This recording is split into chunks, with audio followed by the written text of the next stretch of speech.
jūs apspriežat? Apspriežam to, ka mašīna nav īsti tādā stāvoklī, lai tagad mēs viņu tā baigi pamatīgi arī šajā posmā arī nobeigtu. Jo, man tā slēptā doma ir tāda, ka mēs varētu arī nobraukt vēl kādu posmu, bet Jurģis ir ļoti tā nokoncentrējies viņu jau šodien novākot, salauzt un izbaudīt ekstrēmas sajūtas. Bet jā, tas risks ir tāds, ka tiešām šis būs pēdējais posms, ņemot vērā arī vēl iepriekšējo pieredzi. Kur jums ir kaut kādas vājības? Jā, Jurģim ir tā pārgalvība iekšā, jaunības maksimālisms un nezinu, kā lai to nosauc, bet Jurģis mums vēl tāds jaunais puika, kaut gan viņš ir it kā pieredzējušākais, bet varētu norakstīt uz to, ka viņš ir bišķiņ traks. Viņš nojūdzies un nav īsti riktīgs pilns rublis viņam tačnā. Bet, savukārt, es šajā komandā esmu tāds prātīgais, kas atcerās, ka jāieslēdz mašīnai ventilators, pirms izgāst kādu līkumu. Varbūt, ka mēs izrādās arī izdzīvot līdz nākamajai kaut kā. Varbūt, kad jau prese sauc un nāksies mašīnu nodot metālužņos. Ja tur būs kaut kas palicis, nebūs jālasa pa visu trasi. Tā situācija ir izveidojusies. Jurģis ir aizgājis pieteikties uz kopējo startu. Labi, lai viņam veicas. Paskatīsimies. Droši vien būs ļoti smieklīgi. Jau pirmajā pagriezienā gan jau gribēs visus apdzīt. Nepagaidīs, kamēr visi pa grāviem izlīmēsies un tad apdzīt. Tā, īstenībā. Labi, Jurģis nāk teikt, nevar runāt. Ko tu, Jurģi, par to visu saki? Nē, viss normāli. Aizgāja pieteikties kopējiem braucieniem? Protams, tāpēc jau mēs esam. Tur jau tas azarts sākās. Sākumā ir autosprīdis treniņš un tad kopējos. Kāda varbūtība, kad atkal aizmirsīsim ieslēgt ventilatoru? Nē, tas ir izslēgts pilnīgi. To aizmirst nevar, tas ir galvā ielikts pirmajā lapusē. Mārtiņš nevar? Taču tad viss būs labi. Paskatīsimies. Galvenais nenovāk. Šīs dienas uzdevums. Gatis jau būs rasa. Šajā trasē šodien, noskatoties, trasa ir vienkārši ideāli īpaši šobrīd. Viņa ir salaistīta. Viņa ir diezgan līdzena, arī bez maz bedres nav, nav daudz bedres, un līdz ar to var diezgan ātrumu attīstīt. Pie garajos līkumos, tur, kur var diezgan ātri braukt, ir pastāv varbūtība viena kļūda, un principā te var arī diezgan labi avārijas sanāk. Vēl jau pātrina trasi tas, ka šodien pa vējam sanāk braukt. Visu laiku viņš sveiši iemainās un vēl kaut kā 5-6 km/h paškien. Vienīgi tas, ka ņemot vērā, ka šī ir roda sezona, mums nestrādā loktīrītāji un nav kukanolas ielietas. Tas varētu arī būt tāds mīnus, mūsu ekipāžai. Tas ir mīnus, jā, bet es uzskatu, kad mēs brauksim tik ātri, ka te oda lidos pāri, viņš vienkārši neatstāja. Pastieties, protams, Žigulim kāds ir slīpums priekšā tiklu mūsu mazdē. Es domāju, ka uzreiz pat nepraši pateiks, ka mums oda lidos pāri un Žigulim sidīsies stiklā, tā kā tā ir ļoti liela priekšrocība. Tāpēc kopējos startos pret pakaļas pieziņas Žiguļiem mums ir ļoti labi. Jāatzīst arī to, ka mēs esam diezgan labi piestrādājuši pie aerodinamikas mašīnai. Viņai jau standartā ir diezgan laba aerodinamika. Visi saka, kāpēc jūs tur neielikat amortizators vai vēl kaut ko. Mums tie amortizatori, mēs pie zemes nemaz nepieskaramies. Tik vēlējam. Tieši tā, visu pagājušo nedēļu mēs bijām tunelī, mērījām, taisījām ar āmuru, piestaudzījām, kur vajag piesist, kur atsist ārā, un tad tagad tā dinamika, es domāju, ir tuvu ideāli. Sadarbībā ar vēja tuneli arī mums ir ļoti laba sadarbība, paldies viņiem vēja tunelim. Akcijas sabiedrība vēja tunelis. Jā, lai viņiem veicas, viņi šobrīd ir Expo izstādē, kur Malaizijā vai tā. Jā, visgrūtāk bija to mašīnu striķos iekārt vertikāli. Bet mēs pārbaudījām, vai lido un izdevās lido.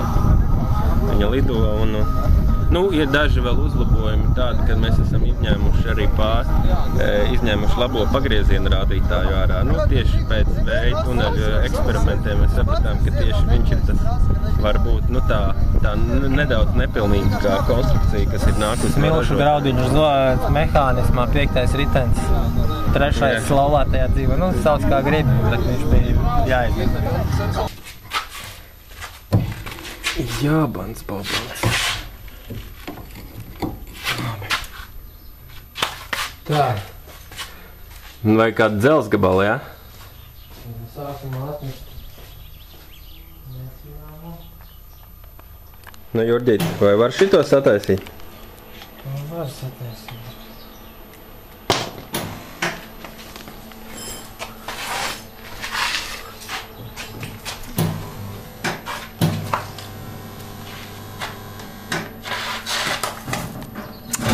Jā, reku tā vaina. Reku var redzēt, ka ir pieķerts. Ai, kur viņš ir? Kur viņš ir paliks? Nē. Ak, šiten. Varbūt es zums.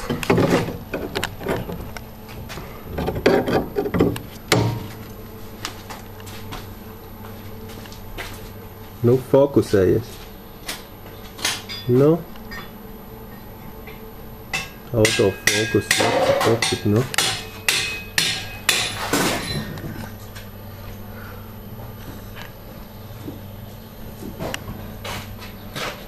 Reku var redzēt. Pieķerts.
Kā jau es teicu, rodi.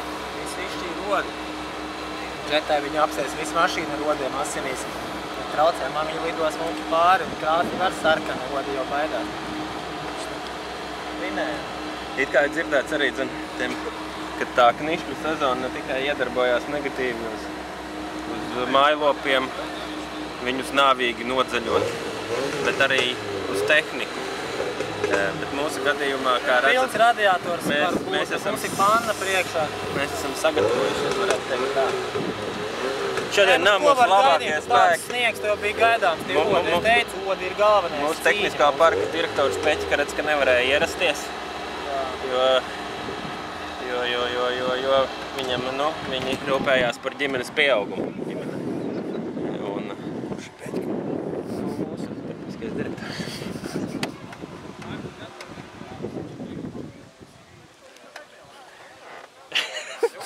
Jurģi, no kuras planētas esi? Kā tu vari pajautāt, kas ir Peķikas? Nu, tas ir Peķika. Te mēs redzam radiatoru jauno. Rūpnīca tikko nācis. Ļoti izdevīgs pirkums. Samainījām pa garantiju.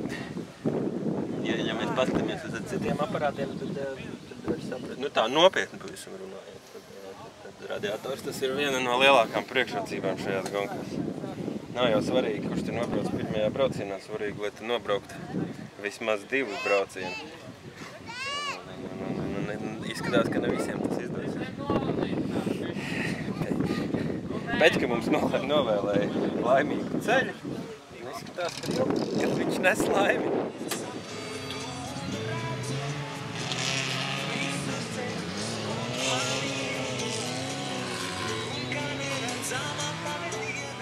Ja kāds ir tāds acīgs skatītājs, tad var redzēt, ka tā mašīna, kas šobrīd uzvar, nav īsti tehniskā kārtībā.